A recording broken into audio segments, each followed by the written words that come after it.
This video is going to be a film study look at one of my favorite looks that I've seen Aaron Glenn and the Lions defense use in 2024. Also, it appeared on film in 2023. It's more effective this year.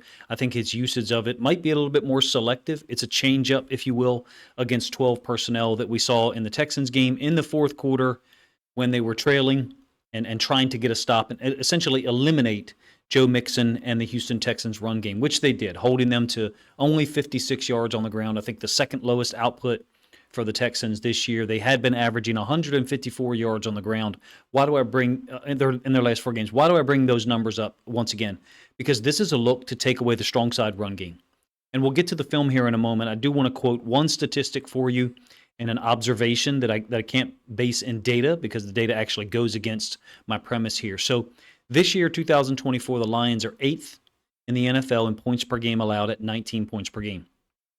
They were almost 24 last year, 23.8. Other teams have made some big jumps, don't get me wrong. The Eagles went from, I think, 25.8 down to 17.9. The Chargers, insanity, what they've done defensively. They were at 23.4 points per game allowed last year.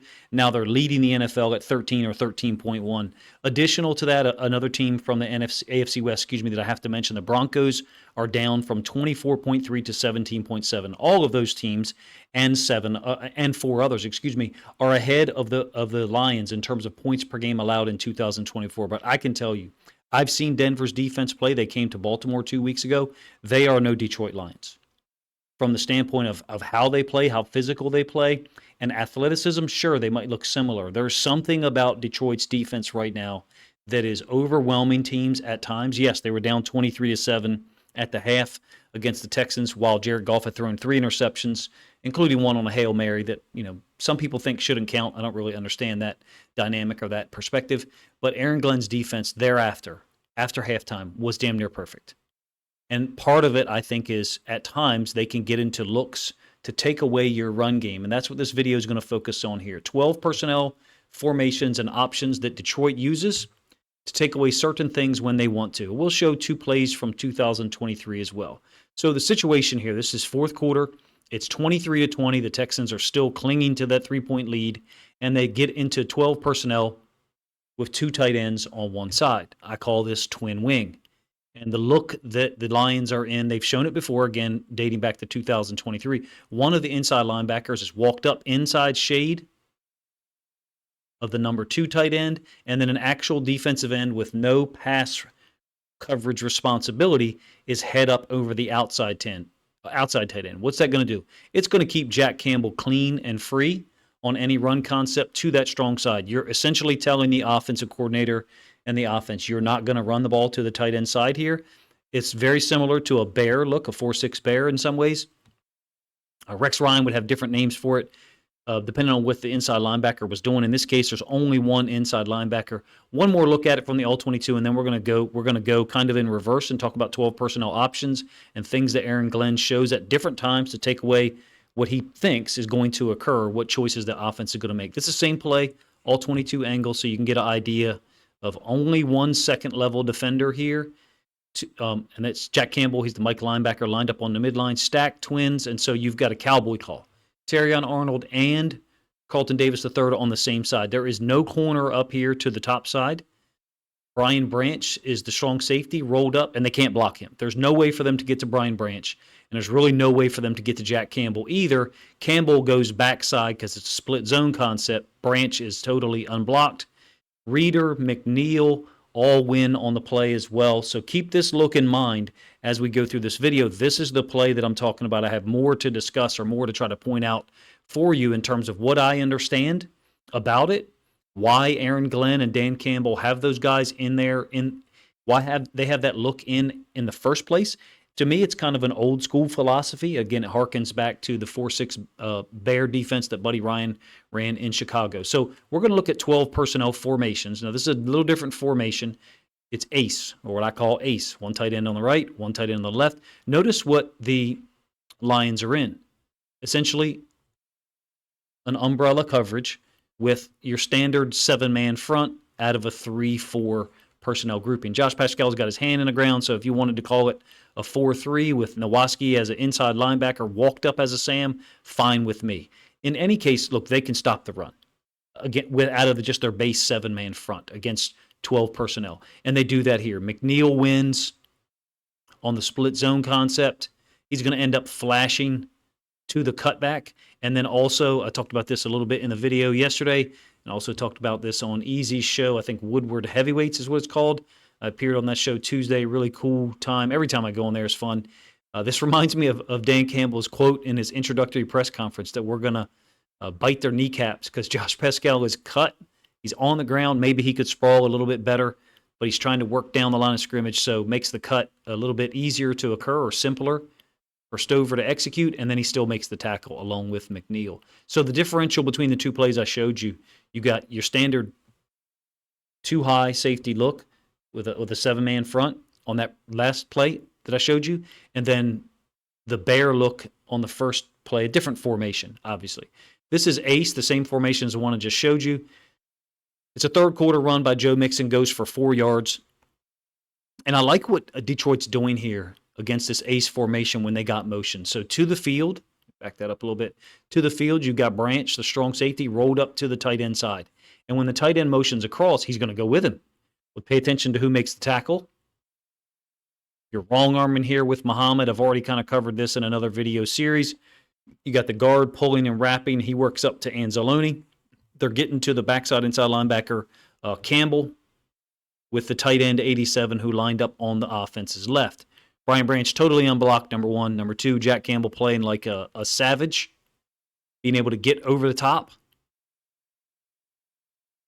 I think what this is an intentional wrong arm by Alex Anzalone. So basically, he's going underneath so Campbell can fold over the top.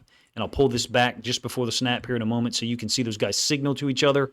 And you can possibly see the way that it works out from a conceptual standpoint. Look at the Campbell and Anzalone signaling to each other, like both hands underneath, almost like they're telling each other, hey, if we get something to the front side, then you're going to go underneath of it, and it's the pulling guard, 69, such that allows Campbell to fold over the top, a gap exchange, if you will, almost, although both of those guys are at the second level, so you wouldn't really refer to it as a gap exchange. So they got multiple ways to, quote, stop the run out of 12 personnel. I feel like I have to show this play to do it justice. This is amazing work by C.J. Stroud and a great adjustment by the tight end into the boundary. Notice what he does to Jack Campbell. It's your classic play action concept with over-under routes emanating from the other side. So faking the run action down here. C.J. Stroud booting off of it. Watch what happens to Jack Campbell here. This is just a nice adjustment by the Texans and a great job by C.J. Stroud with Nowatzki in his face, basically throwing it back across his body over the middle. I know it's supposed to be a no-no. This route is supposed to get all the way across the field, but I believe that Schultz recognizes Jack Campbell's got him out-leveraged. Jack Campbell recognized it, so he's in front of the route, essentially where Schultz is going to go. And Nowatzki has fronted up C.J. Stroud. I'd like to see Nowatzki be a little bit more aggressive. I think if that's James Houston IV there, he makes that sack or he puts more pressure on C.J. Stroud as he's trying to make this throw. You will get the end zone angle so you can see it. I wanted to show appreciation and respect for it because I think it's just a badass play there by C.J. Stroud, moving a right-handed quarterback, moving to his left and throwing back across his body. Credit to Jack Campbell for recognizing it and not getting beat across his face by the second route, because that has happened multiple times this year. You can see the first route to cross his face was Hutchinson, and that one's been covered up. I think it's Terrion Arnold. He's off screen for you guys in the bottom right. Really cool play. Goes for 17 yards against 12 personnel ace. Another 12 personnel ace formation the week before, and notice how they're lined up this time. Your standard 7-man front, similar to the first two plays that I showed you. Umbrella coverage, pre-snap at least. And this is, in the first quarter, it's going to be a deep out to Christian Watson against Carlton Davis III. It's a really nice route, really good ball, almost like a star concept with everything working off of this middle route, occupying the Mike linebacker. Two flat defenders in Nowatzki and Alex Anzalone. And then it's a nice route, nice job by Jordan Love getting the football to Christian Watson quickly. Does it mean that, maybe you should go 12 personnel and throw the ball against the Lions? If you want to say that, go right ahead. I'm not going to co-sign it, but you're damn sure not going to run the ball against them, particularly when Aaron Glenn and Dan Campbell go to their, I referred to it as their FU look. So we'll get to that in a moment. It's the first play that I showed you in this video. One more for good measure to give you an illustration. 12 personnel, 2 tight ends.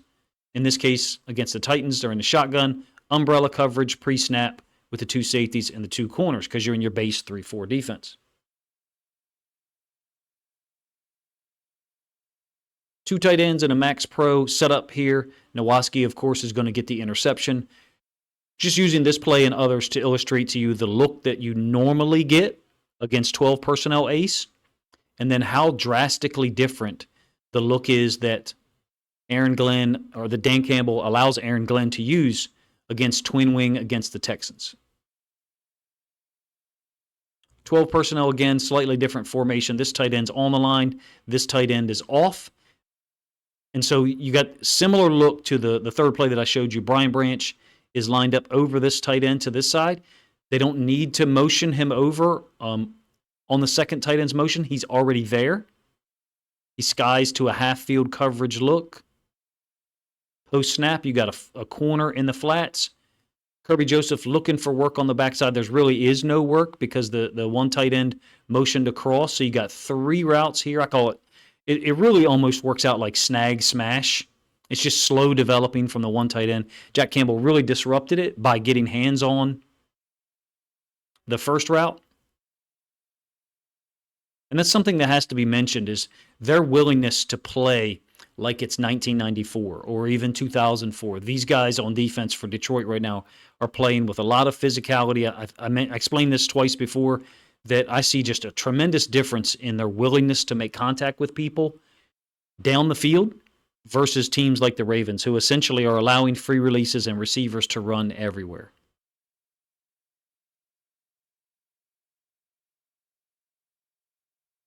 "12 personnel again, and so now you've got one tight end on the right who's on the line of scrimmage, a second tight end to the left, and it's another cowboy call out of base personnel. So here we have what I would consider a third look against 12 personnel. Now the formation kind of dictates that.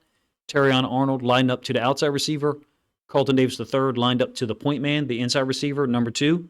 And then Brian Branch lined up to the number 3 receiver, which in this case happens to be a tight end. You guys know what play this is. This is a very unique coverage situation in that Alex Anzalone and Jack Campbell are being asked to guard one half of the field essentially by themselves. Maybe not one half of the field because we don't have one half of the field up here and a half of the field up here or down here, but it would be safe to say defend half of the formation. So the line that I just drew, even though it's sloppy, does cut the formation in half. It's on the midline where the ball is, the right hash.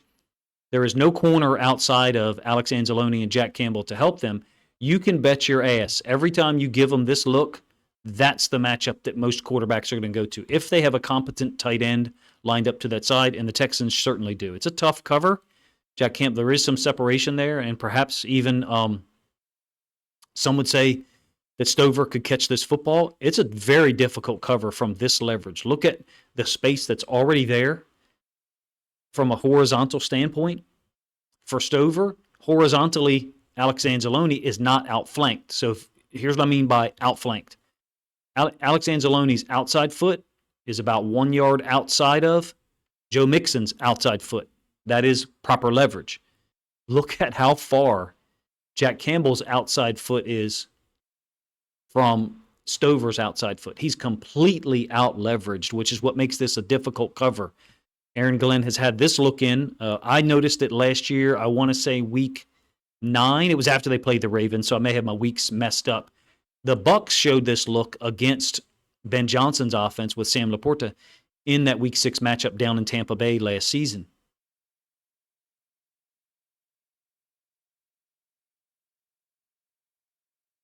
Actually want to refer to a little bit of Bucs Lions film from last year. This is obviously not in Tampa Bay. This is in the playoffs, the divisional round. And so here we have 12 personnel, twin wing, and a drastically different look by Aaron Glenn and Dan Campbell. And one thing I want to mention is teams, coaching staffs, coaches, they undergo changes or schematic or philosophical changes as from year to year, depending on the players you have, depending on the situation. This is a 2nd and 9, and I noticed last year, and we talked about this in a video after this division round win. I think I called it Detroit's Cobras between Melifonwu and Brian Branch. They were blitzing one of those guys pretty much every time they saw 12 personnel. But look at your base defense on the field, Hutchinson and Barnes. It's got to be difficult to see them on the field, so I apologize for that. Think about how talented you guys would be at this point defensively if they were there. But base personnel on the field, and then Melifonwu on the late blitz. Usually when that occurs, the boundary side outside linebacker is going to drop. Nowaski is that guy this year that would be dropping, and that's what's occurred. Barnes is dropping with the running back. Anzalone is allowing that guy to cross his face. He's certainly going to be open. And then Sutton, who's no longer with the team, thankfully, is matching up on the second tight end, or should match up on the second tight end. Finally, one more illustration of what they were doing last year against 12 personnel. Now, this is a different formation.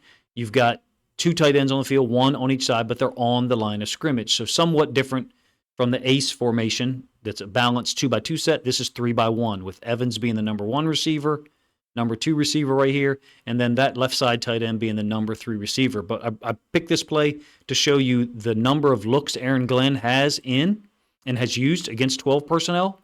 In this case, it's blitzing, you guessed it, the nickel defender, Brian Branch, just like the previous play. All told, I think I had 5 times last year where they brought the nickel defender against 12 personnel in this division round game. I only remember that because I, again, produced a video about it, about Aaron Glenn's willingness to bring pressure against 12 personnel. It's a zone delineation. I would say it's almost like a 2 deep, 4 under look, with these being your underneath 4 droppers. I've definitely seen him use that a lot against 12 personnel. It's a fun look, a fun coverage to watch people play, particularly other teams. So let's get back to the original intention of this video and the one that I enjoy the most. Forgive me if the video's gone on too long, so if you think so, feel free to let me know in the comment section, or you can always dislike the video. So what's different about this one? Well, you don't have a 7-man front. You don't have a 4-man umbrella coverage, whereby you have one corner, a strong safety or free safety to one side, and then his partner or tandem to the other, and then another corner on the opposite side. You've erred on the side of F you, you're not going to run the ball here. And I love the look. I like telling offenses you can't do something, whatever that thing is, on this particular play. And in this case, it's a different formation than some of the others we've discussed. Why? Because there's 2 tight ends on the same side. But they had the same formation against the Bucs in the division round matchup 3 times, and they only showed this look once. This, to me, is what Aaron Glenn and Dan Campbell and those guys go to when they want to say, we are going to prevent you from running. In fact, we're going to prevent you from gaining a single yard to this side with run concepts. And if you run the ball to this side here, you're still not going to be able to get to our Mike linebacker, who's got great instincts and not only fits in the correct gap, but he also fits at the correct time. And you may say, well, Coach, hold on a second. Mixon's going this way. Why is Jack Campbell jumping to the backside? Because they have a bonus player there. That bonus player is Brian Branch. He can't be blocked. There's no way to get him because of the pre-snap alignment of the lines. I'll be honest with you, if I ever get the chance to coach defense again and we face this formation, this is a look that I'll have in, and I'll probably call it Detroit or something like that, because it, first of all, it appealed. I ran the Bear defense in high school, not 100% of the time. For 2 years, over a 2-year period, we probably ran it about 38, 40% of the time, somewhere in that area. I think one year it was 33, the next year it was like 42 or 44, something like that. So it was a significant amount of time, but I think the averages would be just below 40%. When did we run it? We normally ran it when a team had a tight end and a wing to one side, and in this case, it's 2 tight ends, what I would call a wing. This is what I really like about this, because I have a little bit of personal experience with the look. I'm not a huge fan of one inside linebacker appearances or presentations. The way that this will work out if you did it from a 2 inside linebacker presentation is Brian Branch, who is off screen down here to the right, he wouldn't be there. Brian Branch would be lined up as one of the inside linebackers. The way that the Bears and Buddy Ryan did it years ago, the Bear defense, I'll just digress a moment. I know you guys are Lions fans, so you probably don't want to hear about that, but Buddy Ryan had a huge impact. His philosophies had a huge impact on my coaching. and the way that I tried to get things done. So in a typical bear look, Campbell's feet wouldn't be here. Depending on how you play it and what you do, you would have him in a 20, head up on the strong side guard, and then Branch, instead of being off screen to our right, he would be head up on the weak side tackle in a 40. Other people don't necessarily do it that way to the front side. They would widen this guy up. That's not where Jack Campbell is. This is a solo inside linebacker look. My point is, because Jack Campbell fit it in the exact place he's supposed to be in for a couple of reasons. Number one, you have a free hitter here, someone they can't block, Brian Branch. Number two, the H-back tight end is coming across the back of the formation, and Jack Campbell saw it. He's got great eyes. This is a perfect usage of your personnel. From the standpoint of Anzalone has good coverage skills, Branch is a willing, capable, and very strong and smart tackler, and Jack Campbell fits the run not just in the correct location, but he fits it there at the correct time. I don't know what they call this look. If anyone has any knowledge of some of the terminology, or places on websites that provide some of that information, I would love to know, because it's one of my favorite looks that I've seen in the NFL this year. You can't use it against 11 personnel, obviously, because there's only one tight end on the field. You maybe can't use it against 21 personnel because there's only one tight end on the field, two running backs, presumably one of them, presumably the fullback and the tailback in the backfield. Nonetheless, this is one of my favorite adjustments, change-ups, whatever, that I see teams use in the NFL. It's mostly the Detroit Lions, to be honest with you. A very few select teams I've seen go to that solo inside linebacker look with a bear front added to it, to the strong side, to the tight end wing side. I think it's devastating. It harkens back to some old school philosophies. I think Aaron Glenn's an old school guy with some new school flavor thrown in, don't get me wrong, but if you look at some of his coverage choices, a lot of man-to-man, a lot of physicality. Early in the season, there was a lot of penalties, defensive penalties, holding, defensive pass interference, holding, contact downfield, whatever. Those seem to be cleaned up a little bit, even for Terrion Arnold, although I do think he got one last game and the Packers game, but correct me if I'm wrong in the comment section. I think Aaron Glenn has done a fantastic job this year, getting this team down to 19 points per game allowed. Honestly, I think they're better. I think they can be better. I think they can be better in terms of points per game allowed. I do not think that the Lions' offensive style of play, running the ball often, shortening the game, is the main reason why you're only giving up 19 on defense. Essentially, the idea, and I've seen this on social media forums, the idea is because they're running the ball so much on offense, they shorten the game, and therefore that 19 points per game is really like 21.2 or something like that. I think I said before the season started that you as a Lions fan should look for somewhere in the neighborhood of 18 to 19 points per game allowed if everything goes great. For them to be doing this since Marcus Davenport went out early, I think against the Bucs, Aiden Hutchinson went out against the Cowboys, along with Derek Barnes. I think it's a tremendous achievement right now at standing here at 8-1, multiple wins on the road in the division, mind you, and then now going up against two teams in a row in the AFC South. The Colts are very underrated, in my opinion, so that's going to be a fun game for me to watch. But leading into Thanksgiving, I think you've got a tremendous opportunity to be 10-1. Aaron Glenn's defense is a huge part of it. They deserve a lot of the credit for Sunday night's win down in Houston, along with Jared Goff for rebounding from throwing 5 picks and going 6 of 8 passing in the fourth quarter. I did a little bit of a film study video about that. It was my first one that was Lions related this week, so perhaps it missed the mark for some people who wanted to focus on the defense first, but I thought Jared Goff deserved a lot of credit for going out there in the fourth quarter, going 6 of 8 passing after throwing 5 picks, shows tremendous heart. He was put in that situation. The offense was put in that situation to succeed because Aaron Glenn's defense was an absolute rock in the third and the fourth quarter. I love this look. It's one of my favorite things to talk about the Bear defense. I have enough experience with it to be dangerous. I'm sure there's thousands of people out there who know a whole lot more about it than me. It's my pleasure to try to bring some of the Bear concepts and my understanding to you in terms of what makes it work, particularly against strong side runs. I love the philosophy. I love the fact that one of the teams I cover, the Detroit Lions in this case, is willing to use it because it reminds me of some of the decision-making processes, that we as coaches had to make when we went to a bear look for 2 seasons to try to help us out against the run. I appreciate you guys' time, man. If you enjoyed the video, please let me know in the comment section, number one. Number two, let me know which portion of the video was your favorite. Is it the coverages? Is it the fronts and the different looks that the Lions have shown against 12 personnel formations? Or is it, like me, the FU mentality against that twin wing late in the fourth quarter where Aaron Glenn and those guys say, hey, you're not going to get anything done over here, Joe Mixon. You're going to have to go to something else that we know you can't execute, and that was the pass game. Those guys played a brilliant second half, and I'm glad to show respect to them this week. If you think other Lions fans would enjoy this film study look at the Detroit Lions defense, then please consider grabbing a link to it, sharing it out on social media to help this content get more reach.